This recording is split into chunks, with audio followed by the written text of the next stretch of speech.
একেবারে হযরত শাহজালাল আন্তর্জাতিক বিমানবন্দরে।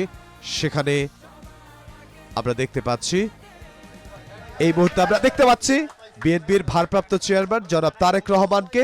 তিনি আসলে বের হচ্ছেন। বিএনপির ভারপ্রাপ্ত চেয়ারম্যান জনাব তারেক রহমান সপরিবারে হযরত শাহজালাল আন্তর্জাতিক বিমানবন্দর থেকে তিনি বের হচ্ছেন। তার সাথে রয়েছেন তার স্ত্রী ডক্টর জুবাইদা রহমান, তার মেয়ে জাইমা রহমান। তারা আসলে একসঙ্গেই লন্ডন থেকে, লন্ডনের হিথ্রো বিমানবন্দর থেকে সিলেটে পৌঁছান এবং সিলেট থেকে ঢাকার হযরত শাহজালাল আন্তর্জাতিক বিমানবন্দরে এসে পৌঁছালেন।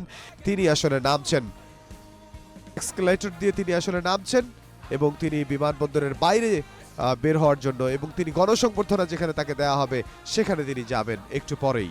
এবং আমরা দেখছি যে সপরিবারে বিএনপির ভারপ্রাপ্ত চেয়ারম্যান জনাব তারেক রহমান তিনি বের হচ্ছেন হযরত শাহজালাল আন্তর্জাতিক বিমানবন্দর থেকে। অবশেষে দীর্ঘ 17 বছরের অপেক্ষার পর দেশে পৌঁছলেন বিএনপির ভারপ্রাপ্ত চেয়ারম্যান জনাব তারেক রহমান। দেশের মাটিতে, ঢাকার মাটিতে তিনি পা রাখলেন। এই মুহূর্তে তিনি ঢাকার মাটিতে পা রাখলেন